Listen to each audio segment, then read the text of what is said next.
എല്ലാവർക്കും നമസ്കാരം. Welcome back to നിയാൻസ്.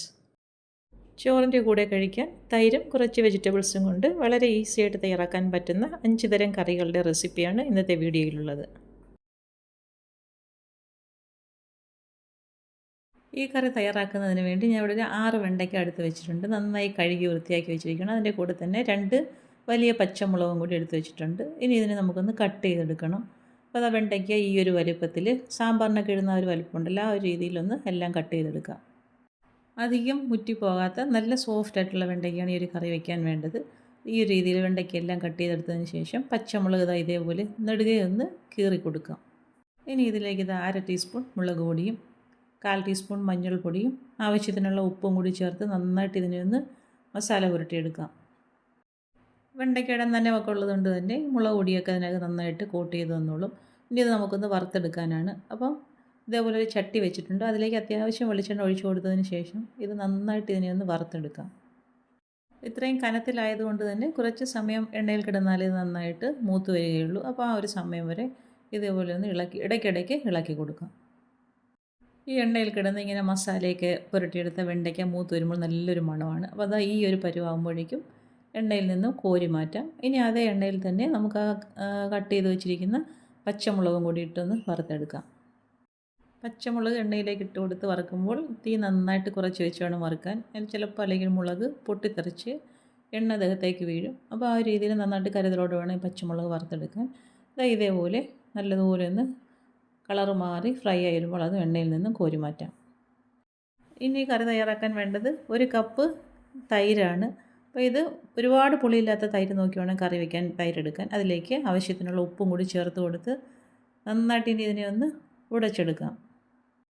നല്ല കട്ട തൈരാണ് വേണ്ടത്. നമുക്ക് ഈ ഒരു രീതിയിൽ നല്ലതുപോലെ ഉടച്ചെടുത്ത് കൊടുക്കാം. ഉപ്പ് കുറച്ച് ചേർത്ത് കൊടുത്താൽ മതി. പിന്നെ കറി ആക്കിയതിന് ശേഷം ആവശ്യമുണ്ടെങ്കിൽ ഉപ്പ് പിന്നെ ചേർത്ത് കൊടുക്കാം. അപ്പോൾ ഈ ഒരു രീതിയിൽ നന്നായിട്ട് ഇതിനെ ഉടച്ചെടുക്കാം. ഇപ്പോൾ കറിക്ക് ആവശ്യമായി തൈരും റെഡിയായി കഴിഞ്ഞു. ഇനി നമുക്ക് വെണ്ടയ്ക്ക വറുത്ത അതേ ചട്ടിയിൽ തന്നെ ആ എണ്ണ മാറ്റിയതിന് ശേഷം കുറച്ച് എണ്ണ ഒഴിച്ചു കൊടുക്കാം. അതിലേക്ക് ഉലുവയും കടുകും ജീരകവും കുറച്ച് വറ്റൽമുളകും കറിവേപ്പിലയും ഇട്ട് കൊടുത്ത് നല്ലതുപോലെ ഒന്ന് മൂപ്പിച്ചെടുക്കാം. കടുകും ഉലുവയും ജീരകവും 1/4 ടീസ്പൂൺ വീതം മതിയാകും. വെണ്ടയ്ക്ക വറുത്തതിൽ നമ്മൾ മുളക് പൊടിയൊക്കെ ചേർത്ത് വറുത്തെടുക്കുന്നത് കൊണ്ട് തന്നെ ആ എണ്ണയിൽ മുളക് പൊടിയുടെ അംശം കാണും. അത് കിടന്ന് കരിഞ്ഞ കറിയുടെ ടേസ്റ്റ് മാറും. അതുകൊണ്ടാണ് ആ എണ്ണ വേണ്ടെന്ന് പറഞ്ഞത്. ഇനി ഇതിലേക്ക് ചേർത്ത് കൊടുക്കുന്നത് വെളുത്തുള്ളിയും ചുവന്നുള്ളിയുമാണ്. 3-4 വെളുത്തുള്ളിയും ഒരു 5-6 ചുവന്നുള്ളിയും കൂടെ ചതച്ചാണ് ചേർത്തിരിക്കുന്നത്. ഇനി അതിലേക്ക് 1 ടീസ്പൂൺ കായപ്പൊടിയും കൂടെ ചേർത്ത് കൊടുക്കാം. പിന്നീട് 1/4 ടീസ്പൂൺ മഞ്ഞൾപ്പൊടിയും കുറച്ച് മുളക് പൊടിയും കൂടെ ചേർത്ത് കൊടുത്ത് നന്നായിട്ട് ഇനി ഒന്ന് മൂപ്പിച്ചെടുക്കാം. മുളക് പൊടി വളരെ കുറച്ച് ചേർത്ത് കൊടുത്താൽ മതിയാകും. പച്ചമുളകും ചേർത്ത് കൊടുക്കുന്നുണ്ട്. നമ്മൾ അതുപോലെ വെണ്ടയ്ക്കയിൽ മസാല പുരട്ടിയപ്പോൾ അതിൽ മുളക് പൊടി ചേർത്ത് കൊടുക്കുന്നുണ്ട്. ഇനി ഇതിലേക്ക് നന്നായിട്ട് മൂത്തതിന് ശേഷം നമ്മൾ കലക്കി വെച്ചിരിക്കുന്ന തൈര് ഒഴിച്ചു കൊടുക്കാം. ഇനി നല്ലതുപോലെ ഇതൊന്ന് മിക്സ് ചെയ്ത് കൊടുക്കാം. തിളയ്ക്കരുത്. ഈ സമയത്ത് നന്നായിട്ടൊന്ന് മിക്സാക്കി കൊടുത്തതിന് ശേഷം ഫ്ലെയിം ഓഫ് ചെയ്യാം. കറി ചെറുതായിട്ടൊന്ന് ചൂടായി വന്നാൽ മതിയാകും. തിളയ്ക്കേണ്ട ആവശ്യമില്ല. ഇനി ഇതിലേക്ക് വറുത്ത് വെച്ചിരിക്കുന്ന വെണ്ടയ്ക്കയും പച്ചമുളകും കൂടി ചേർത്ത് കൊടുക്കാം. വെണ്ടയ്ക്കയും ചേർത്ത് കൊടുത്തതിന് ശേഷം വീണ്ടും നല്ലതുപോലെ ഒന്ന് മിക്സ് ചെയ്ത് കൊടുക്കാം. ഇനി അടുപ്പിൽ നിന്ന് മാറ്റാം. നമ്മളിതിലേക്ക് ഒട്ടും വെള്ളം ചേർത്ത് കൊടുക്കുന്നില്ല. ഏറ്റവും ലാസ്റ്റായിട്ട് ഒരു നുള്ള് പഞ്ചസാരയും കൂടെ ആവശ്യമുണ്ടെങ്കിൽ മാത്രം ചേർത്ത് കൊടുക്കാം. ഒന്ന് ബാലൻസ് ആവാൻ വേണ്ടിയാണ് ചേർത്ത് കൊടുത്തത്. ആവശ്യമുണ്ടെങ്കിൽ മാത്രം ചേർത്ത് കൊടുത്താൽ മതി. നന്നായിട്ടൊന്ന് മിക്സ് ചെയ്ത് കൊടുക്കാം. ഈ സമയത്ത് ഉപ്പ് ആവശ്യമുണ്ടെങ്കിൽ ഉപ്പും കൂടി ചേർത്ത് കൊടുക്കാം. അപ്പോൾ വെണ്ടയ്ക്ക തൈര് കറി നന്നായിട്ട് സെറ്റായി വന്നിട്ടുണ്ട്. ഈ കറി നമ്മൾ വെച്ച ഉടനെ ചോറിനൂടെ കഴിക്കാൻ എടുക്കരുത്. ഒരു 2-3 മണിക്കൂർ കഴിഞ്ഞതിന് ശേഷം എടുക്കുന്നതാണ് ഏറ്റവും നല്ലത്. വെണ്ടയ്ക്കയിലും ആ മുളകിലും ഒക്കെ തൈരൊക്കെ നന്നായിട്ടൊന്ന് പിടിച്ച് വരണം. ആ ഒരു സമയത്താണ് ഈ കറിക്ക് നല്ല ടേസ്റ്റ്. ഇതിൽ തേങ്ങയും വെള്ളവും ഒന്നും ചേർക്കാത്തത് കൊണ്ട് തന്നെ പിറ്റേ ദിവസത്തേക്കും വെച്ചിരുന്ന് ഉപയോഗിക്കാനും നല്ലതാണ്. അപ്പോൾ ഈ ഒരു വെണ്ടയ്ക്ക തൈര് കറി ഈ ഒരു രീതിയിലൊന്ന് തയ്യാറാക്കി ചോറ് കഴിച്ച് നോക്കൂ. സൂപ്പർ ടേസ്റ്റാണ്. വേറെ ഒരു കറിയുടെയും ആവശ്യമില്ല. കണ്ടാൽ തന്നെ അറിയാമല്ലോ. അടുത്തത് ഒരു വഴുതനങ്ങ തൈര് കറിയാണ്. ഇതേ രീതിയിൽ തന്നെ ആ കറിയും തയ്യാറാക്കിയെടുക്കാം. ഈ കറി തയ്യാറാക്കുന്നതിന് 3 വഴുതനങ്ങ എടുത്തിട്ടുണ്ട്. അപ്പോൾ ഒരു മീഡിയം വലുപ്പത്തിലുള്ള വഴുതനങ്ങയാണ് എടുത്തിരിക്കുന്നത്. ഇനി നമുക്കതിൻ്റെ മുകൾ വശം കട്ട് ചെയ്തെടുക്കാം. ഇത് നന്നായിട്ടൊന്ന് കഴുകി വൃത്തിയാക്കി എടുക്കാം. ഇനി ഇതിനെ ഒന്ന് അരിഞ്ഞെടുക്കണം. അപ്പോൾ ഇതേപോലെ വട്ടത്തിൽ നന്നായിട്ട് കനം കുറച്ച് വേണം ഇതിനെ ഒന്ന് അരിഞ്ഞെടുക്കാൻ. അരിഞ്ഞ ഉടനെ തന്നെ പെട്ടെന്ന് കളറ് മാറുന്നൊരു വെജിറ്റബിളാണ് വഴുതനങ്ങ. നമുക്കിത് ഉടനെ തന്നെ മസാല പുരട്ടി വയ്ക്കാനായതുകൊണ്ട് തന്നെ വെള്ളത്തിലും ഇട്ട് വയ്ക്കേണ്ട ആവശ്യമില്ല. ഇത് ഈ ഒരു രീതിയിൽ നമ്മൾ എടുത്തു വെച്ചിരിക്കുന്ന 3 വഴുതനയും വളരെ കനം കുറച്ച് തന്നെ വട്ടത്തിൽ ഇങ്ങനെ ഒന്ന് കട്ട് ചെയ്തെടുക്കാം. അപ്പോൾ അത് എടുത്ത് വെച്ചിരുന്ന വഴുതനങ്ങയെല്ലാം ഈ ഒരു വലിപ്പത്തിൽ വട്ടത്തിൽ കട്ട് ചെയ്തെടുത്തിട്ടുണ്ട്. ഇനി നമുക്കിതൊരു പാത്രത്തിലേക്ക് മാറ്റി കൊടുക്കാം. ഇത് വറുത്തെടുക്കാനാണ്. അപ്പം കുറച്ച് മുളക് പൊടി ചേർത്ത് കൊടുക്കാം. ഒരു 1/2 ടീസ്പൂണോളം മുളക് പൊടി ചേർത്ത് കൊടുക്കാം. കുറച്ച് മഞ്ഞൾപ്പൊടിയും ചേർത്ത് കൊടുക്കാം. ഇനി ആവശ്യത്തിനുള്ള ഉപ്പും കൂടി ചേർത്ത് കൊടുത്തതിന് ശേഷം നന്നായിട്ട് മസാലയിലേക്കൊന്ന് പുരട്ടിയെടുക്കാം. ചേർത്ത് കൊടുത്ത മുളക് പൊടിയും മഞ്ഞൾപ്പൊടിയും ഉപ്പും ഒക്കെ നന്നായിട്ട് ഈ വഴുതനങ്ങയിൽ പിടിക്കത്തക്ക രീതിയിൽ നല്ലതുപോലെ ഒന്ന് മിക്സ് ചെയ്ത് കൊടുക്കാം. ഇനി നമുക്കിത് വറുത്തെടുക്കാനാണ്. അപ്പോൾ ഈ ഒരു രീതിയിൽ മിക്സ് ചെയ്തെടുത്തതിന് ശേഷം ചൂടായി കിടക്കുന്ന എണ്ണയിലേക്ക് ഇട്ട് കൊടുത്ത് വറുത്ത് കോരിയെടുക്കാം. അപ്പോൾ അതാ ഇതുപോലെ ഓരോന്നോരോന്നായിട്ട് എണ്ണയിലേക്ക് ഇട്ട് കൊടുക്കാം. വളരെ കുറച്ച് എണ്ണ മതിയാവും. ഒന്ന് വാട്ടിയെടുത്താൽ മതി. തിരിച്ചു മറിച്ചു വിട്ട് പെട്ടെന്ന് തന്നെ നമുക്കിനി ഒന്ന് വാട്ടിയെടുക്കാം. കടയിൽ നിന്ന് പച്ചക്കറിയൊക്കെ വാങ്ങുമ്പോൾ നമുക്ക് വഴുതനങ്ങയൊക്കെ ഒരുപാട് കിട്ടത്തില്ല. അപ്പം ബാക്കി വരുന്ന സമയത്ത് വഴുതനങ്ങ കൊണ്ട് നമുക്ക് ഒരുപാട് ഐറ്റംസ് ഒന്നും ഉണ്ടാക്കാനൊന്നും ഇല്ലല്ലോ. അപ്പോൾ ഈ ഒരു രീതിയിൽ കറി ഒന്ന് തയ്യാറാക്കി നോക്കും. ഒരു സൈഡ് പരുവായി വരുമ്പോൾ തിരിച്ചിട്ട് കൊടുക്കാം. ഇനി ഇതേപോലെ ഈ ഒരു പരുവാകുമ്പോഴേക്കും പാത്രത്തിൽ നിന്നും കോരി മാറ്റാം. ഏകദേശം ഒരു 2-3 മിനിറ്റ് കൊണ്ട് തന്നെ വഴുതനങ്ങ നന്നായിട്ട് പരുവായി കിട്ടും. അപ്പോൾ ഇതേപോലെ പാത്രത്തിലേക്ക് കോരി മാറ്റാം. ഇനി വറുത്തെടുത്തതെല്ലാം മാറ്റി വയ്ക്കാം. ഇനി നമുക്ക് ഒരു കപ്പ് തൈര് മിക്സിയുടെ ചെറിയ ജാറിലേക്ക് ഒഴിച്ചു കൊടുക്കാം. അതിലേക്ക് ആവശ്യത്തിനുള്ള ഉപ്പും കൂടി ഇട്ട് കൊടുത്ത് നന്നായിട്ട് ഇനി ഒന്ന് അടിച്ചെടുക്കാം. അടിച്ചെടുത്ത തൈര് സൈഡിലേക്ക് മാറ്റി വയ്ക്കാം. ഇനി ഇതാ ചട്ടിയിലേക്ക് 2 ടേബിൾ സ്പൂണോളം വെളിച്ചെണ്ണ ഒഴിച്ചു കൊടുക്കാം. വെളിച്ചെണ്ണ നന്നായി ചൂടായി വരുമ്പോൾ അതിലേക്ക് 3 പച്ചമുളക് ഇട്ട് ഒന്ന് വറുത്ത് കോരിയെടുക്കണം. അപ്പോൾ പച്ചമുളകിൻ്റെ പച്ച കളറൊന്ന് മാറിയിട്ട് ലൈറ്റായിട്ട് വെളുത്ത് വരത്തില്ല. ആ ഒരു കളറാകുമ്പോഴേക്കും എണ്ണയിൽ നിന്നും കോരി മാറ്റാം. അപ്പോൾ ഇതാ പച്ചമുളകും കോരി മാറ്റി ഇനി ആ ചട്ടിയിലേക്ക് ഒരു നുള്ള് ഉലുവ ഇട്ട് കൊടുക്കാം. അതേപോലെ തന്നെ ഒരു നുള്ള് ജീരകവും ഒരു നുള്ള് കടുകും കൂടി ഇട്ട് കൊടുക്കാം. ഇത് മൂന്നും കൂടി നന്നായിട്ട് പൊട്ടി വരുമ്പോൾ അതിലേക്ക് കുറച്ച് കറിവേപ്പിലയും കൂടി ഇട്ട് കൊടുക്കാം. ഇനി ഇതാ 4-5 ചെറിയ ഉള്ളി ചതച്ചതാണ്, അതുകൂടി ഇട്ട് കൊടുക്കാം. അതേപോലെ തന്നെ ഒരു 3-4 വെളുത്തുള്ളി ചതച്ചതും കൂടി ഇട്ട് കൊടുക്കാം. ഇനി ഇത് നന്നായിട്ടൊന്ന് മൂത്ത് വരണം. ചേർത്ത് കൊടുത്ത ഉള്ളിയും വെളുത്തുള്ളിയൊക്കെ നന്നായിട്ട് ഇതേപോലെ മൂത്ത് വരണം. ആ സമയത്ത് ഇനി ഇതിലേക്ക് നമുക്ക് ഒരു 1/4 ടീസ്പൂണോളം മഞ്ഞൾപ്പൊടി ചേർത്ത് കൊടുക്കാം. മഞ്ഞൾപ്പൊടി ഇട്ട് കൊടുത്ത് വീണ്ടും നല്ലതുപോലെ ഒന്ന് വഴറ്റി കൊടുക്കാം. ഇനി ഇതിലേക്ക് ചേർത്ത് കൊടുക്കുന്നത് കായപ്പൊടിയാണ്. അത് ഒരു 1/2 ടീസ്പൂണോളം കായപ്പൊടി ചേർത്ത് കൊടുക്കാം. അതും ചേർത്ത് കൊടുത്ത് വീണ്ടും നല്ലതുപോലെ ഒന്ന് മൂപ്പിച്ചെടുക്കാം. അത് ചേർത്ത് കൊടുത്ത എല്ലാം നന്നായിട്ട് മൂത്ത് വരുന്ന സമയത്ത് ഫ്ലെയിം ഓഫ് ചെയ്ത് കൊടുക്കാം. ഫ്ലെയിം ഓഫ് ചെയ്ത് കൊടുത്തതിന് ശേഷം വേണം നമ്മൾ തയ്യാറാക്കി വെച്ചിരിക്കുന്ന തൈര് ഇതിലേക്ക് ഒഴിച്ചു കൊടുക്കാൻ. തൈര് ഒഴിച്ചു കൊടുത്തതിന് ശേഷം മിക്സിയുടെ ജാറിലേക്ക് കുറച്ച് വെള്ളവും കൂടി ചേർത്ത് അതിലേക്ക് ഒഴിച്ചു കൊടുക്കാം. ഇനി നന്നായിട്ടൊന്ന് മിക്സ് ചെയ്ത് കൊടുക്കാം. തൈരും ചേർത്ത് കൊടുത്ത് നന്നായിട്ടൊന്ന് മിക്സ് ആക്കിയതിന് ശേഷം നമുക്ക് ഈ സമയത്ത് ഉപ്പ് നോക്കാം. അപ്പോൾ ആവശ്യത്തിന് ഉപ്പും കൂടി ഈ സമയത്ത് ഇതിലേക്ക് ചേർത്ത് കൊടുക്കാം.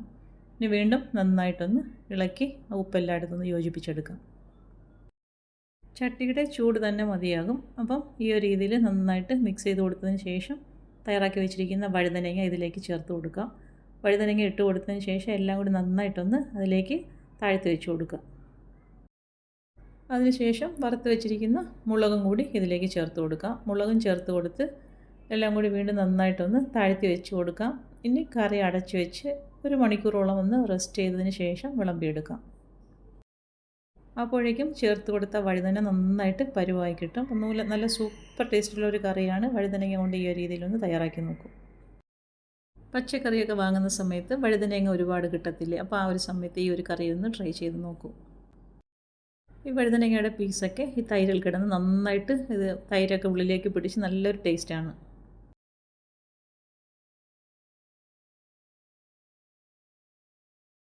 അടുത്തത് പാവയ്ക്ക കൊണ്ട് ഈ ഒരു രീതിയിൽ തന്നെ നമുക്ക് തൈര് കറി തയ്യാറാക്കാം. അതെങ്ങനെയാണെന്ന് നോക്കാം.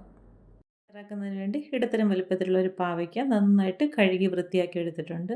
ഇനി ഇതിനിതായി ഈ വീഡിയോയിൽ കാണുന്നത് പോലെ വട്ടത്തിൽ കനം കുറച്ചൊന്ന് കട്ട് ചെയ്തെടുക്കാം. അപ്പോൾ ഇതിനുള്ളിലെ കുരുവൊക്കെ മുറ്റിയതാണെങ്കിൽ നമുക്ക് അത് തന്നെ അങ്ങ് എടുത്ത് കളയണം. അതെല്ലാം മുറ്റാത്ത പാവയ്ക്കാണെന്നുണ്ടെങ്കിൽ ഇതേപോലെ വട്ടത്തിൽ ഫുള്ളായിട്ട് അങ്ങ് അരിഞ്ഞെടുക്കാം. അരിഞ്ഞെടുക്കുമ്പോൾ നന്നായിട്ട് കനം കുറച്ച് അരിഞ്ഞെടുക്കാം. ഇതാ ഈ ഒരു രീതിയിലെല്ലാം അരിഞ്ഞെടുത്തിട്ടുണ്ട്. ഇനി ഇതാ പാത്രത്തിലേക്ക് മാറ്റി കൊടുക്കാം. അരിഞ്ഞെടുത്തതെല്ലാം ഈ ഒരു രീതിയിൽ പാത്രത്തിലേക്ക് മാറ്റി കൊടുത്തതിന് ശേഷം ഇനി അതിലേക്ക് ആവശ്യത്തിനുള്ള ഉപ്പ് ചേർത്ത് കൊടുക്കാം. ഇനി അതിലേക്ക് ഒരു നുള്ളു മഞ്ഞൾപ്പൊടിയും 1/4 ടീസ്പൂണോളം മുളക് പൊടിയും കൂടി ചേർത്ത് കൊടുക്കാം. ഞാൻ കാശ്മീരി മുളക് പൊടിയാണ് ചേർത്ത് കൊടുത്തിരിക്കുന്നത്. ഇനി ഇതുപോലെ നന്നായിട്ടൊന്ന് തിരുമ്പി മുളക് പൊടിയും മഞ്ഞൾപ്പൊടിയും ഉപ്പുമൊക്കെ പാവയ്ക്കയിൽ നന്നായിട്ടൊന്ന് പിടിക്കത്തക്ക രീതിയിൽ ഇളക്കി കൊടുക്കാം. ഈ ഒരു രീതിയിൽ മസാലയും മിക്സ് ചെയ്ത് കൊടുത്തതിന് ശേഷം മാറ്റി വയ്ക്കാം. ഇനി നമുക്കിതിലേക്ക് വേണ്ടത് തൈരാണ്. അപ്പോൾ 1 കപ്പ് തൈര് ഒരു ബൗളിലേക്ക് ഒഴിച്ചു കൊടുക്കാം. ഇനി അതിലേക്ക് ആവശ്യത്തിനുള്ള ഉപ്പും കൂടി ചേർത്ത് കൊടുക്കാം. ഉപ്പും ചേർത്ത് കൊടുത്തതിന് ശേഷം ഇതിനെ നന്നായിട്ടൊന്ന് ഉടച്ചെടുക്കണം. ഈ ഒരു രീതിയിൽ ഹാൻഡ് വിസ്കോ അല്ലെങ്കിൽ സ്പൂണോ ഉപയോഗിച്ച് നന്നായിട്ട് തൈര് കട്ടയൊന്നുമില്ല നല്ല രീതിയിലൊന്ന് ഉടച്ചെടുക്കാം. ഇതുപോലെ തൈര് നന്നായിട്ട് ഉടച്ചെടുത്ത് മാറ്റി വയ്ക്കാം. ഇനി മസാല പുരട്ടി വെച്ചിരിക്കുന്ന പാവയ്ക്ക എണ്ണയിലേക്ക് ഇട്ട് കൊടുത്ത് നല്ലതുപോലെ തിരിച്ചും മറിച്ചും ഇട്ടൊന്ന് ഫ്രൈ ആക്കി എടുക്കാം. ഒരുപാട് എണ്ണ ഒഴിച്ച് കൊടുത്ത് ഡീപ്പ് ഫ്രൈ ആക്കേണ്ട ആവശ്യമില്ല. കുറച്ച് എണ്ണ മതിയാകും. ഇനി നമുക്ക് തിരിച്ചും മറിച്ചും ഇട്ട് ചെറുതായിട്ടൊന്ന് ഫ്രൈ ചെയ്തെടുത്താൽ മതിയാകും. ഈ ഒരു രീതിയിൽ ഒരു സൈഡ് ചെറുതായിട്ടൊന്ന് കളർ മാറി വരുന്ന സമയത്ത് തിരിച്ചിട്ട് കൊടുക്കാം. വീണ്ടും ആ സൈഡും ചെറിയ രീതിയിലൊന്ന് കളർ മാറി വരുമ്പോഴേക്കും എണ്ണയിൽ നിന്നും കോരി മാറ്റാം. ഇത് വിളഞ്ഞ പാവയ്ക്കായിരുന്നു. ഞാൻ കട്ട് ചെയ്ത സമയത്ത് കുരു എടുത്ത് കളഞ്ഞില്ലായിരുന്നു. അപ്പോൾ അത് എണ്ണയിലേക്ക് ഇട്ട് കൊടുത്ത് ഫ്രൈ ആക്കി എടുത്തപ്പോൾ കുരു എല്ലാം ഇളകി പോയിട്ടുണ്ട്. ആ സമയത്താണ് കുരു എണ്ണയിൽ നിന്നും മാറ്റി കൊടുത്തത്. അപ്പോൾ ഇതാ ഈ ഒരു പരുവാകുമ്പോഴേക്കും എണ്ണയിൽ നിന്നും കോരി മാറ്റാം. ഇതാ ഇത് കണ്ടില്ലേ, ഒരുപാട് അങ്ങ് ഫ്രൈ ആയി കളർ മാറി വന്നിട്ടില്ല. ലൈറ്റായിട്ടൊന്ന് ഫ്രൈ ആയിട്ടേ ഉള്ളൂ. ഇനി ബാക്കിയുള്ളതും ഈ ഒരു രീതിയിൽ എണ്ണയിലേക്ക് ഇട്ട് കൊടുത്ത് തിരിച്ചും മറിച്ചും ഇട്ട് കൊടുത്തതിന് ശേഷം വറുത്തെടുക്കാം. അപ്പോൾ അത് രണ്ടാമത് ഇട്ട് കൊടുത്ത പാവയ്ക്ക് നന്നായിട്ട് പരുവായി വന്നിട്ടുണ്ട്. അതും എണ്ണയിൽ നിന്നും കോരി മാറ്റാം. അപ്പോൾ അത് നമ്മൾ അരിഞ്ഞ് വെച്ചിരുന്ന പാവയ്ക്കയെല്ലാം ഫ്രൈ ആക്കി എടുത്തിട്ടുണ്ട്. ഇനി നമുക്കിത് തൈരിലേക്ക് ചേർത്ത് കൊടുക്കണം. അപ്പോൾ നമ്മൾ നേരത്തെ ഉടച്ച് വെച്ചിരിക്കുന്ന തൈരിലേക്ക് ഈ പാവയ്ക്ക ചേർത്ത് കൊടുക്കാം. ഇനി നമുക്ക് മുളകും കൂടി വറുത്തെടുക്കേണ്ടതുണ്ട്. അപ്പോൾ ആ എണ്ണയിൽ തന്നെ 2 പച്ചമുളകും കൂടി വറുത്തെടുക്കാം. പാവയ്ക്ക ഇതേപോലെ തൈരിലേക്ക് ഇട്ട് കൊടുത്തതിന് ശേഷം നന്നായിട്ടൊന്ന് തൈരിനുള്ളിലേക്ക് ആക്കി കൊടുക്കാം. ഇപ്പോൾ ഇതാ വറുത്ത പാവയ്ക്കയെല്ലാം തൈരിനുള്ളിലേക്ക് നന്നായിട്ട് താഴ്ത്തി വെച്ചിട്ടുണ്ട്. ഇനി നമുക്ക് അത് അടച്ചു വെച്ച് മാറ്റി വയ്ക്കാം. ഇനി ചട്ടിയിലേക്ക് എണ്ണ ഒഴിച്ച് കൊടുത്ത് ചൂടായി വരുമ്പോൾ ഇതായി 2 മുളക് ചെറുതായിട്ടൊന്ന് കീറി കൊടുത്തിട്ടുണ്ട്. എണ്ണയിലേക്ക് ഇട്ട് കൊടുത്ത് നന്നായിട്ടൊന്ന് ഫ്രൈ ആക്കി എടുക്കാം. മുളക് ഇട്ട് കൊടുക്കുമ്പോൾ ഫ്ലെയിം നന്നായിട്ട് സിമ്മിലാക്കിയതിന് ശേഷം വറുത്ത് കോരിയെടുക്കണം, അല്ലെങ്കിൽ മുളക് ചിലപ്പോൾ പൊട്ടിത്തെറിക്കും. ഇതാ ഈ ഒരു കളറിൽ ഫ്രൈ ആയി വരുമ്പോൾ എണ്ണയിൽ നിന്ന് കോരി മാറ്റാം. ഇനി ഇതാ വറുത്തെടുത്ത മുളകും കൂടി നമുക്ക് തൈരിലേക്ക് ആക്കി കൊടുക്കാം. ഇനി അതിനുള്ളിലേക്ക് ഇങ്ങനെയൊന്ന് താഴ്ത്തി വെച്ച് കൊടുക്കാം. ഇനി ഇതാ മുളക് വറുത്ത എണ്ണയിലേക്ക് തന്നെ 1/4 ടീസ്പൂൺ ഉലുവയും 1/4 ടീസ്പൂൺ കടുകും 2 വറ്റൽമുളകും കുറച്ച് കറിവേപ്പില ഇട്ട് കൊടുത്ത് നന്നായിട്ടൊന്ന് മൂപ്പിച്ചെടുക്കാം. അത് നന്നായിട്ട് കടുകും ഉലുവയൊക്കെ പൊട്ടി വരുന്ന സമയത്ത് 3 വെളുത്തുള്ളി ചതച്ചത് ഇട്ട് കൊടുക്കാം. 4-5 ചെറിയ ഉള്ളി ചതച്ചതും കൂടി ഇട്ട് കൊടുക്കാം. ഇനി നന്നായിട്ടൊന്ന് വഴറ്റിയെടുക്കാം. ഇട്ട് കൊടുത്ത ഉള്ളിയും വെളുത്തുള്ളിയൊക്കെ നന്നായിട്ട് മൂത്ത് വരുമ്പോൾ അതിലേക്ക് ഒരു നുള്ളു മഞ്ഞൾപ്പൊടിയും കൂടി ചേർത്ത് കൊടുക്കാം. അതിനുശേഷം അതിലേക്ക് ഒരു 1/2 ടീസ്പൂൺ കായപ്പൊടിയും കൂടി ചേർത്ത് കൊടുക്കാം. ഇനി നന്നായിട്ടൊന്നിനെ ഇളക്കി മൂപ്പിച്ചെടുക്കാം.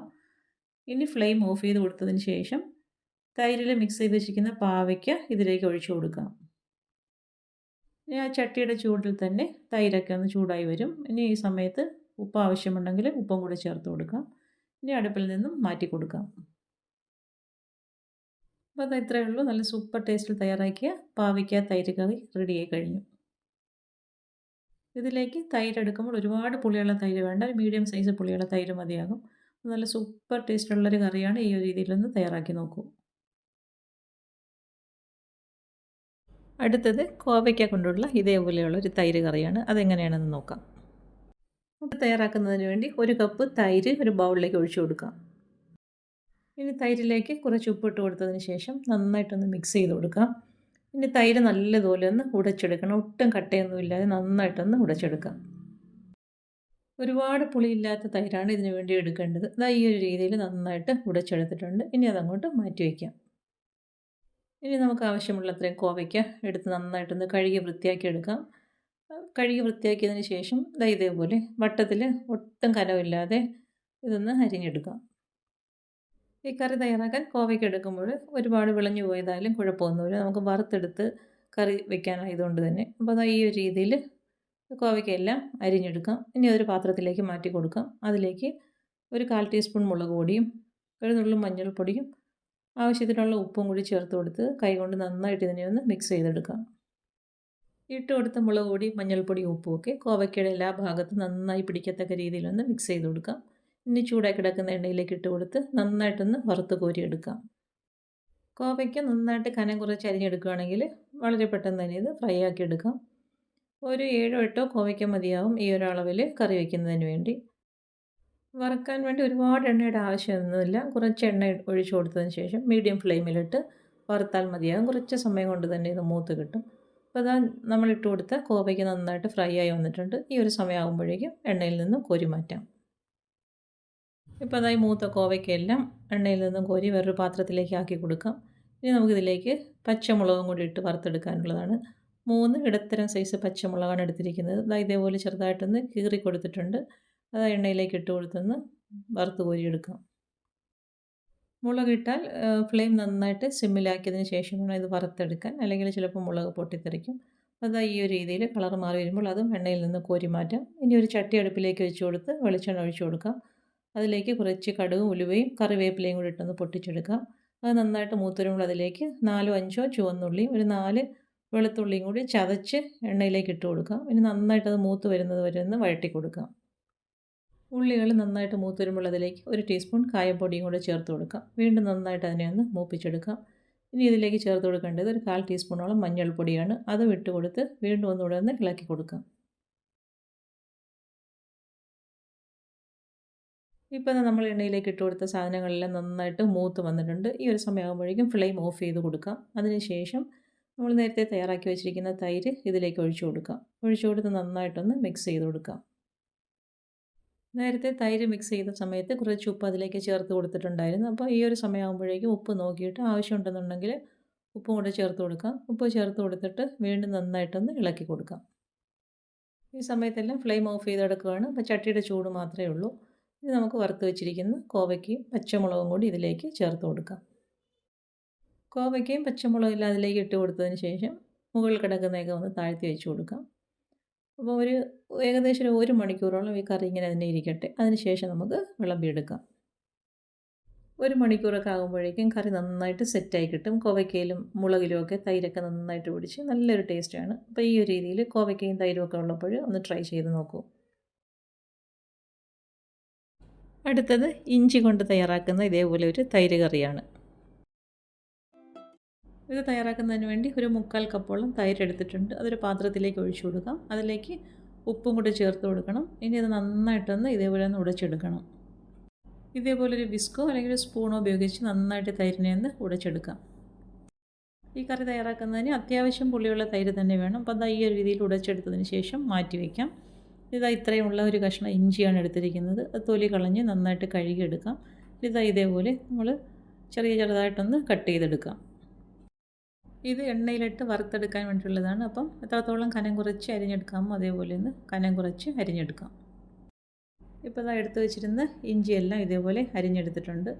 അപ്പോൾ ഇത് എത്രത്തോളം ഉണ്ടെന്ന് ഞാനൊന്ന് അളന്നെടുക്കാം. അപ്പോൾ 1/4 കപ്പ് അളവിലുള്ള കപ്പിൽ നന്നായിട്ട് നിറച്ചെടുത്തിട്ട് അപ്പോൾ അത്രയും ഇഞ്ചിയാണുള്ളത്. വെളിച്ചെണ്ണയിലേക്ക് ഇട്ട് കൊടുത്ത് നന്നായിട്ട് ഇനി ഒന്ന് വറുത്ത് കോരിയെടുക്കണം. മിക്സിയിലിട്ട് പൊടിച്ചെടുക്കാനായതുകൊണ്ട് തന്നെ ഈ ഇഞ്ചി നന്നായിട്ടൊന്ന് മൂത്ത് കിട്ടണം. അതുവരെ ഇതേപോലെ ഒന്ന് വറുത്തെടുക്കാം. ഇപ്പോൾ എണ്ണയിലേക്ക് ഇട്ട് കൊടുത്ത ഇഞ്ചി നന്നായിട്ട് മൂത്ത് വന്നിട്ടുണ്ട്. ഈ ഒരു സമയമാകുമ്പോഴേക്കും ഫ്ലെയിം ഓഫ് ചെയ്ത് കൊടുത്ത് എണ്ണയിൽ നിന്ന് കോരി മാറ്റാം. ആ എണ്ണ അതേപോലെ തന്നെ ചട്ടിയിൽ നിന്നോട്ട് നമുക്ക് ആവശ്യമുണ്ട്. ഇതേപോലെ കോരി ഒരു പാത്രത്തിലേക്ക് മാറ്റി കൊടുക്കാം. ഇനി അതിനെ നന്നായിട്ടൊന്ന് തണുക്കാൻ വേണ്ടി മാറ്റി വയ്ക്കാം. ഇഞ്ചി വറുത്തെടുത്ത ബാലൻസുള്ള ആ എണ്ണയിൽ തന്നെയാണ് നമ്മൾ കറി തയ്യാറാക്കി എടുക്കാൻ പോകുന്നത്. അപ്പം ആ എണ്ണ അതേപോലെ തന്നെ ചട്ടിയിലിരുന്നോട്ടെ. ഇനി ഇത് നല്ലപോലെ ഒന്ന് തണുത്തതിന് ശേഷം മിക്സിയുടെ ജാറിലേക്ക് ഇട്ട് കൊടുക്കാം. ഇപ്പോൾ ഇഞ്ചി നന്നായിട്ട് തണുത്തിട്ട് ഞാൻ മിക്സിയുടെ ജാറിലേക്ക് ഇട്ട് കൊടുത്തിട്ടുണ്ട്. ഇനി നല്ലതുപോലെ ഒന്ന് പൊടിച്ചെടുക്കാം. ഈ ഒരു രീതിയിൽ പൊടിച്ചെടുത്ത് മാറ്റി വയ്ക്കാം. ഇനി ഇഞ്ചി വറുത്ത എണ്ണയിലേക്ക് ഒരു നുള്ളു കടുകും ഒരു നുള്ളു ഉലുവയും 2 വറ്റൽമുളകും കുറച്ച് കറിവേപ്പിലയും ഒരു 5 6 ചെറിയ ഉള്ളി ചെറുതായി അരിഞ്ഞതും കൂടി ഇട്ട് കൊടുത്തൊന്ന് മൂപ്പിച്ചെടുക്കണം. ചേർത്ത് കൊടുത്ത ഉള്ളി നന്നായിട്ട് മൊരിഞ്ഞ് കളർ മാറി വരുന്നത് വരെ ഒന്ന് വറുത്തെടുക്കാം. പിന്നെ ഉള്ളി മൂക്കുന്ന കൂട്ടത്തിൽ തന്നെ ഒരു പച്ചമുളക് ചെറുതായി അരിഞ്ഞതും കൂടി ഇട്ട് കൊടുക്കണം. അതും നല്ലതുപോലെ ഒന്ന് മൂപ്പിച്ചെടുക്കാം. ഇപ്പോൾ എണ്ണയിലേക്ക് ചേർത്ത് കൊടുത്ത ഉള്ളിയും പച്ചമുളകും കറിവേപ്പിലയും എല്ലാം നല്ലതുപോലെ മൂത്ത് വന്നിട്ടുണ്ട്. ഈ ഒരു സമയമാകുമ്പോഴേക്കും ഇതിലേക്ക് ചേർത്ത് കൊടുക്കേണ്ടത് കായപ്പൊടിയാണ്. ഒരു 1/2 ടീസ്പൂൺ കായപ്പൊടിയും കൂടെ ചേർത്ത് കൊടുത്ത് നന്നായിട്ടൊന്ന് മൂപ്പിച്ചെടുക്കണം. ഇനി ഇതിലേക്ക് ചേർത്ത് കൊടുക്കേണ്ടത് മഞ്ഞൾപ്പൊടിയാണ്. അപ്പോൾ ഒരു 1/4 ടീസ്പൂണോളം മഞ്ഞൾപ്പൊടിയും കൂടി ചേർത്ത് കൊടുത്ത് നന്നായിട്ടൊന്ന് മിക്സ് ചെയ്ത് കൊടുക്കാം. മഞ്ഞൾപ്പൊടിയും ചേർത്ത് കൊടുത്തൊന്ന് മിക്സ് ചെയ്തതിന് ശേഷം ഫ്ലെയിം ഓഫ് ചെയ്ത് കൊടുക്കാം. ഇനി ഇതിലേക്ക് നമ്മൾ നേരത്തെ ഉപ്പ് ചേർത്ത് ഉടച്ച് വെച്ചിരിക്കുന്ന തൈര് ചേർത്ത് കൊടുക്കാം. തൈരും ചേർത്ത് കൊടുത്തതിന് ശേഷം നന്നായിട്ടൊന്ന് മിക്സ് ചെയ്ത് കൊടുക്കാം. ഇതിലേക്ക് നമ്മൾ വെള്ളമൊന്നും ചേർത്ത് കൊടുക്കുന്നില്ല. ഈ ഒരു രീതിയിൽ നന്നായി മിക്സ് ചെയ്ത് കൊടുക്കണം. അതിനുശേഷം നമ്മൾ നേരത്തെ പൊടിച്ച് വെച്ചിട്ടില്ലേ ഇഞ്ചി, ആ ഇഞ്ചിയും കൂടി ഇതിലേക്ക് ചേർത്ത് കൊടുക്കാം. ഇഞ്ചി എല്ലാം ഇതേപോലെ ചേർത്ത് കൊടുത്തതിന് ശേഷം വീണ്ടും നന്നായിട്ടൊന്ന് ഇളക്കി കൊടുക്കാം. പൊടിച്ചെടുത്ത ഇഞ്ചി കറിയിലേക്ക് ഇട്ട് കൊടുത്ത് നന്നായിട്ടൊന്ന് മിക്സ് ചെയ്ത് കൊടുത്തതിന് ശേഷം ഇതിലേക്ക് ഇനി ചേർത്ത് കൊടുക്കേണ്ടത് ശർക്കരയാണ്. 1 ടീസ്പൂൺ ചിരകിയ ശർക്കരയും കൂടി ഇതിലേക്ക് ചേർത്ത് കൊടുക്കാം. വീണ്ടും നല്ലതുപോലെ ഒന്ന് മിക്സ് ചെയ്ത് കൊടുക്കാം. പുളിയും എരിവും ഒക്കെ ഒന്ന് ബാലൻസ് ആകാൻ വേണ്ടിയാണ് ശർക്കര ചേർത്ത് കൊടുക്കുന്നത്. ഒരു പ്രത്യേക ടേസ്റ്റും കൂടിയാണ്. അപ്പോൾ നന്നായിട്ട് മിക്സ് ചെയ്ത് കൊടുത്തതിന് ശേഷം ഉപ്പ് നോക്കാം. അപ്പോൾ ഉപ്പില്ലാന്നുണ്ടെങ്കിൽ ഈ സമയത്ത് ഉപ്പും കൂടി ചേർത്ത് കൊടുക്കാം. വീണ്ടും നല്ലതുപോലെ മിക്സ് ചെയ്ത് കൊടുക്കാം. അപ്പോൾ എന്നാൽ സൂപ്പർ ടേസ്റ്റിലുള്ള ഇഞ്ചി തൈര് കറി റെഡിയായി കഴിഞ്ഞു. എപ്പോഴും തയ്യാറാക്കുന്ന ഇഞ്ചിക്കറിയിൽ നിന്ന് വ്യത്യസ്തമായി ഈ ഒരു കറി ചോറിൻ്റെ കൂടെ കഴിക്കാൻ ഇങ്ങനെ തയ്യാറാക്കി നോക്കൂ. തയ്യാറാക്കിയ കറി ഇതാ പാത്രത്തിലേക്ക് മാറ്റി കൊടുക്കാം. ചോറിൻ്റെ കൂടെ കഴിക്കാൻ വളരെ ഈസിയായിട്ട് തയ്യാറാക്കാൻ പറ്റുന്ന ഈ 5 തരം കറികളും ഇഷ്ടമായെന്ന് വിചാരിക്കുന്നു. ഇഷ്ടമായി ലൈക്ക് ചെയ്ത് സബ്സ്ക്രൈബ് ചെയ്ത് സപ്പോർട്ട് ചെയ്തേക്കൂ. വീണ്ടും അടുത്ത വീഡിയോയിൽ കാണുന്നത് വരെ bye from Niyans. Thanks for watching.